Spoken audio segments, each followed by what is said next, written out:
ससुराल मेरा मंदिर। परिवार के सारे लोग आरती कर रहे हैं। साथ में आरती खत्म होते ही यशोदा सबको प्रसाद देती है। तब अनुज और पिंकी साथ में बोल पड़ते हैं। हाँ हाँ, पहले तो आकाश भैया को ही मिलेगा लड्डू, क्यों है ना मम्मी? हाँ हाँ, पहले तो आकाश भैया को ही मिलेगा लड्डू, क्यों है ना मम्मी? क्या नहीं, मेरा बड़ा बेटा है और सबसे समझदार भी, तो इसे ही मिलेगा। देखिए ना पापा, मम्मी बड़े भैया को सबसे ज्यादा प्यार करती है, हमें नहीं। अरे करे भी क्यों नहीं, आकाश है ही ऐसा, इतना सुलझा हुआ, इतना समझदार। और नहीं तो क्या, तुम दोनों तो खामखा मेरे बेटे से जलते रहते हो। कहीं नजर ना लग जाए मेरे बेटे को। हाँ हाँ, जैसे हम तो कुछ है ही नहीं ना। अरे ये लो तुम दोनों भी लड्डू। ऐसा मुंह फुलाने की कोई जरूरत नहीं है, ठीक है? अरे ब्रिजेश, आज सुबह सुबह तू यहाँ कैसे, कुछ काम था क्या? ये देखो कैसा दोस्त है मेरा, दोस्त के घर आने पर भी इसको प्रॉब्लम है अब। अरे प्रॉब्लम नहीं है, बस ऐसे ही पूछ रहा था। अरे आज शाम को तुम्हारे नए बिजनेस की पार्टी है ना, बस उसी के सिलसिले में कुछ बात करनी थी तुमसे। आप लोग गार्डन में बात कीजिए ना, मैं आपके लिए चाय नाश्ता लेकर आती हूँ। वैसे आज रोहित भी आ रहा है अमेरिका से वापस। रोहित वापस आ रहा है? हाँ, पर तू इतनी क्यों खुश हो रही है? मैं कहाँ खुश हो रही हूँ, मैं तो बस यूं ही पूछ रही थी। देखो ना भैया, कैसे ये मुझे छेड़ रहा है। अनुज, मजाक मत कर। पिंकी खुश क्यों नहीं होगी? आखिर उसकी और रोहित की बचपन की दोस्ती जो है। वही तो क्या, मुझे सब पता है। क्या खिचड़ी पक रही है तेरे और रोहित के बीच में? चुप कर जाओ वरना थप्पड़ मार दूंगी मैं। अनुज, जी जी भैया, ठीक है। जब देखो मस्ती करता रहता है। पर हाँ, अनुज कभी आकाश की बात नहीं टालता। हाँ, ये तो सच बात है। वैसे देखा जाए तो आकाश तेरी पहली पत्नी का बेटा है, लेकिन यशोदा भाभी ने उसे अपने बेटे से बढ़कर प्यार किया है। तीनों बच्चों में कभी लगता ही नहीं है कि कोई सौतेलापन है। इनको किसी की नजर ना लगे। सच कहा, मेरे प्यार भरे इस परिवार को किसी की नजर ना लग जाए। सविता के जाने के बाद मुझे लगा था जैसे आकाश को कभी माँ का प्यार ही नहीं मिल पाएगा, लेकिन यशोदा ने आकाश को अपने बेटे से भी ज्यादा प्यार किया। इसीलिए तो आकाश मुझसे ज्यादा क्या, सबसे ज्यादा अपनी माँ की बात सुनता है। अगर उसकी माँ कह दे तो वो तो अपनी जान भी दे सकता है। इसीलिए आज मैं तेरे दिल की जान पिंकी की बात करने तुझसे आया हूँ। तू तो जानता ही है कि रोहित और पिंकी बचपन से साथ है और दोनों साथ में खुश भी लगते हैं।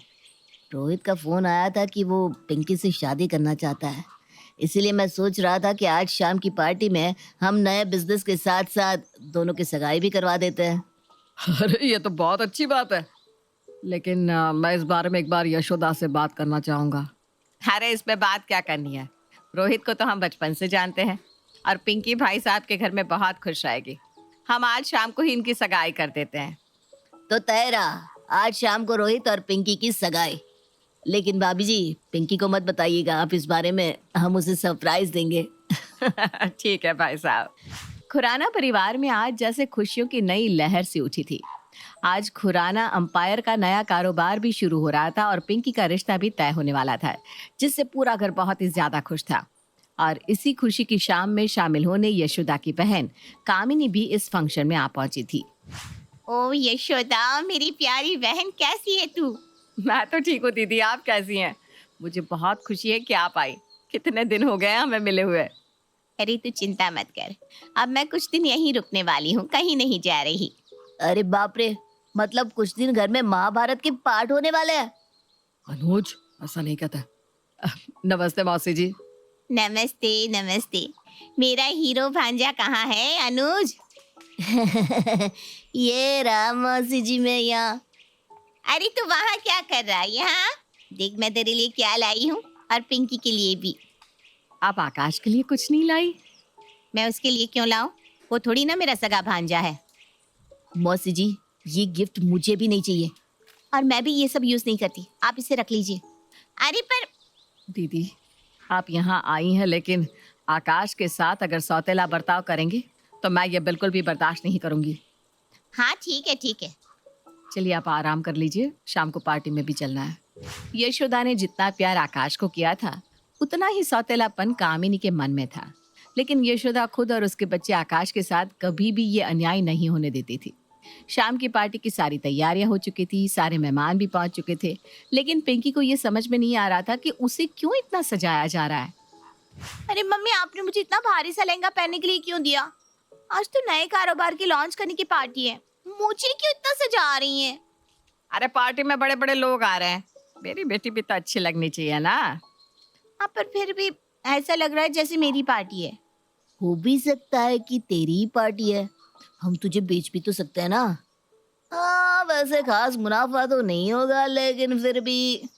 अनुज क्यों परेशान करता रहता है पिंकी को? पिंकी बहुत सुंदर लग रही है बहना, सच में। थैंक यू भैया, आप भी बहुत अच्छे लग रहे हैं। चलो सब लोग जल्दी करो, सारे मेहमान आते ही होंगे। मैं जाकर मेहमानों को देख लेता हूँ। चल अनुज तू भी चल। अरे भैया, मैं जाकर क्या करूंगा? आप जाइए ना उस बिजनेस की बोरिंग पार्टी में। ठीक है भाई, चल जल्दी आना माँ और पिंकी को लेकर। हाँ हाँ, आता हूँ ना। अरे अनुज, तुझे भी जाना चाहिए था ना। ऐसी बिजनेस पार्टी में जाएगा तभी तो एक दिन बिजनेस संभाल पाएगा। अरे भैया, है ना, मुझे क्या जरूरत पड़ी है बिजनेस संभालने की? अरे ये सब कुछ तेरे पापा का है, आगे चलकर तुझे ही संभालना है। अरे चिल मासी, आकाश भैया सब कुछ अच्छे से संभाल लेंगे। हाँ, आप नहीं जानते वो कितने टैलेंटेड है। हाँ दीदी, आकाश बिजनेस में बहुत अच्छा है, सारे बड़े व्यापारी उसे जानते हैं। अरे तभी तो कह रही हूँ कि अनुज को भी जाना चाहिए, आगे चलकर ये बिजनेस अनुज को ही तो संभालना है। हाँ हाँ ठीक है, पर अभी तो चलिए, पार्टी में सब मेहमान आते होंगे। मम्मी, पार्टी में रोहित भी आ रहे हैं क्या? क्यों, तुझे बड़ी चिंता है रोहित की? वो आ रहा है, नहीं आ रहा है? मम्मी देखो ना, ये कैसे मुझे परेशान करता रहता है। अरे क्यों परेशान कर रहा है इसे, चुप हो जा। पिंकी, आज रोहित भी अमेरिका से आ रहा है। ठीक है, मैं अच्छी लग रही हूँ ना मम्मा? अभी तक तो तुझे कोई दिलचस्पी नहीं थी तैयार होने में, अब अचानक रोहित का नाम सुनते ही क्या हो गया? नहीं, मुझे क्या होगा? तू ना कुछ भी मत बोल। चलो अब लड़ना बंद करो, सब लोग आ गए हैं, चला जा पिंकी।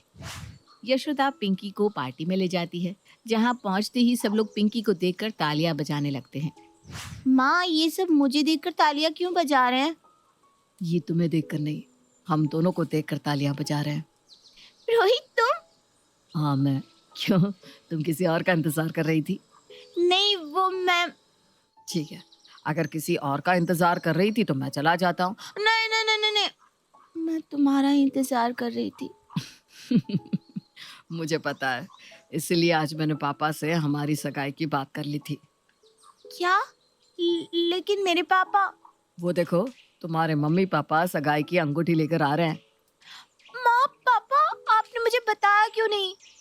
और अनुज, तुझे भी पता था? और आकाश भैया, आपने भी नहीं बताया? अगर बता देते तो तेरे चेहरे पर ये खुशी कैसे देख पाते? अब देख, दोस्त से समधी बनने जा रहे हैं। हाँ, तो भी मैं तुझे परेशान करना तो नहीं छोड़ूंगा। चलो चलो, अब एक दूसरे को अंगूठी पहनाओ, जल्दी करो। हाँ, तुम दोनों के सगाई के बाद मुझे कुछ अनाउंसमेंट भी करनी है। क्या अनाउंस करना है जीजा जी? आप सबको जल्दी ही पता चल जाएगा, पहले बिटिया की सगाई तो हो जाने दीजिए। हाँ चलो, एक दूसरे को अंगूठी पहनाओ। और रोहित और पिंकी एक दूसरे को अंगूठी पहनाते हैं। दोनों के चेहरे जैसे फूलों की तरह चमक रहे थे। इसी बीच पंकज कुमार ने एक और रिश्ते की अनाउंसमेंट कर दी। यहाँ एक रिश्ता जुड़ रहा है, वहीं मैं और एक रिश्ते की अनाउंसमेंट भी करना चाहता हूँ, और वो है मेरे बड़े बेटे का रिश्ता, जो मैं मेरे पुराने दोस्त और बहुत अच्छे बिजनेसमैन की बेटी सिया के साथ तय कर रहा हूँ। इतनी बड़ी बात तुझे जीजा जी ने बताई नहीं यशोदा? बताएंगे भी क्यों? आकाश तेरा सगा बेटा थोड़ी ना है। अरे नहीं नहीं, उनके दिमाग से निकल गया होगा। तू माने या ना माने, लेकिन आकाश रहेगा तो सौतेला ही। आज मैं सिया और आकाश की सगाई करवा रहा हूँ। आओ यशोदा, सब लोग यहाँ आइए। वाह, आज तो सरप्राइज पे सरप्राइज मिल रहा है, क्या बात है? हाँ देख, तू ही अकेला रह गया। देख ले यशोदा, सच में तेरा बेटा अकेला रह गया है। उसके बारे में कोई सोचने वाला नहीं है। उसकी माँ ही उसके बारे में नहीं सोचती तो। पार्टी में आकाश और सिया की सगाई हो जाती है। सब लोग काफी खुश होते हैं, लेकिन कामिनी अब भी यशोदा के कान भरने में लगी हुई थी। अरे यशोदा, तू तो बिल्कुल भोली है। तूने पूछा ही नहीं जीजाजी से कि वो आकाश की शादी पहले क्यों करवा रहे हैं, पिंकी की क्यों नहीं? अरे जीजी, पिंकी अभी छोटी है, आप क्यों बात का पतंगड़ बना रही है?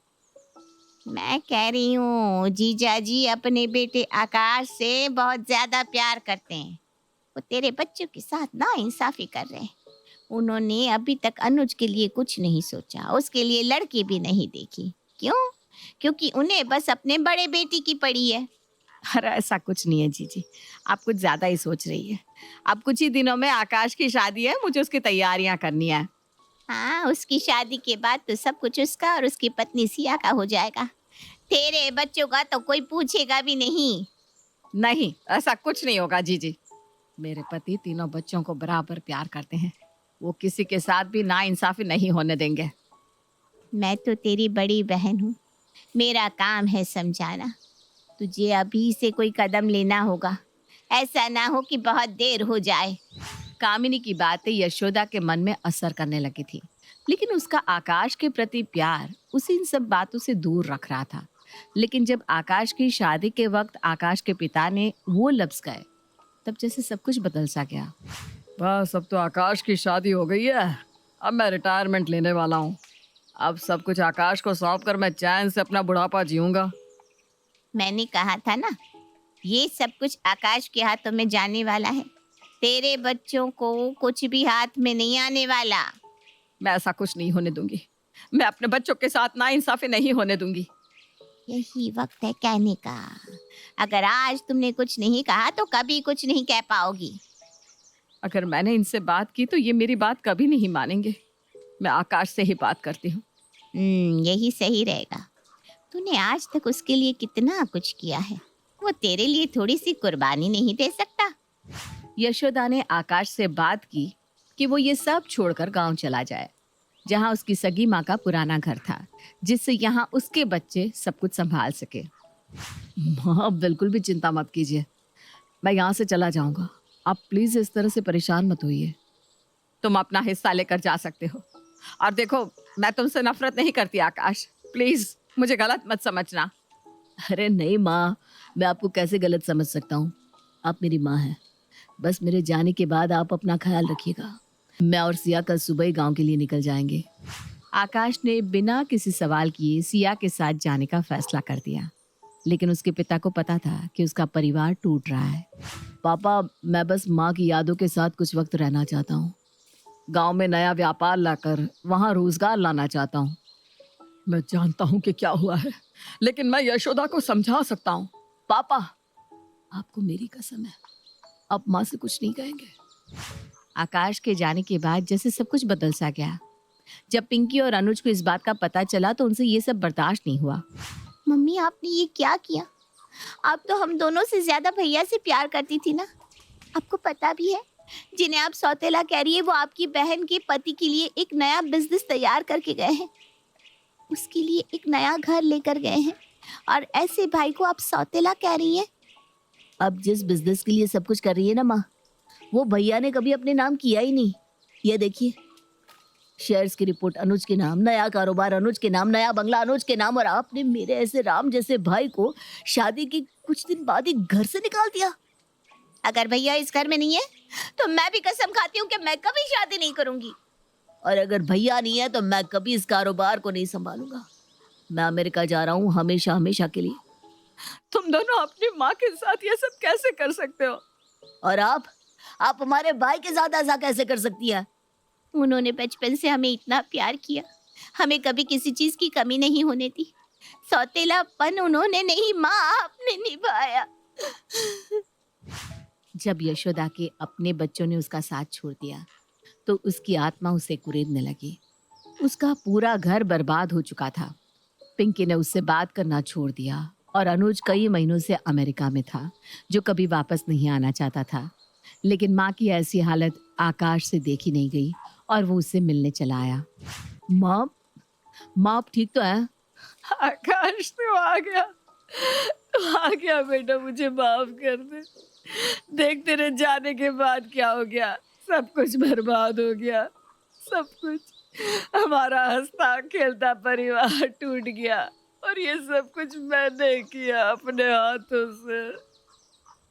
तुम चिंता मत करो माँ, मैं अनुज को अपने साथ लाया हूँ। अनुज अंदर आओ। पिंकी तुम भी। तुम दोनों आ गए, पर यही मेरी सजा है। नहीं माँ, आज के बाद ये दोनों तुम्हें कभी परेशान नहीं करेंगे, मैंने इन्हें समझा दिया है। नहीं, मुझे ये दोनों नहीं, मुझे मेरा लाडला बेटा चाहिए आकाश। तू घर वापस आ जा, मुझे और कुछ नहीं चाहिए। मुझे हमारा मंदिर जैसा घर वापस चाहिए, तू वापस आ जा। माँ, मैंने आज तक आपकी कोई बात टाली है। तुझे गुस्सा नहीं आ रहा कि मैंने तेरे साथ सौतेलों जैसा बर्ताव किया?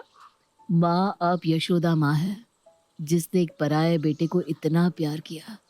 एक बेटा अपनी माँ से कैसे नाराज हो सकता है? मैं ही मूर्ख थी जिसने अपने सोने जैसे बेटे को इतना बड़ा दुख दे दिया। सिया, तुम भी मुझे माफ कर दो बहू। नहीं माँ, मैं तो खुश नसीब हूँ कि मुझे ऐसा मंदिर जैसा ससुराल मिला है। मैं वादा करती हूँ, मैं इसे कभी भी टूटने नहीं दूंगी। अब लग रहा है हमारा असली परिवार। अनुज, वो कामिनी मौसी जी का क्या करना है? उनके साथ वही होगा जो हम बचपन में करते थे। उन्हें बाहर भेजकर दरवाजा बंद। हाँ, पर इस बार हमेशा के लिए। सही है भाई। यशोदा के पश्चाताप के बाद पूरा परिवार एक हो गया। जैसे राम जी वापस आने से पूरी अयोध्या झूम उठी थी, ठीक वैसे ही खुराना परिवार में भी खुशियां वापस आ गई। और कामिनी, इसका क्या हुआ? तो उसके लिए खुराना परिवार के दरवाजे हमेशा के लिए बंद हो गए। तो आइए हम सब भी अयोध्या में अपने राम जी की वापसी की खुशियां मनाते हैं और प्रेम से कहते हैं जय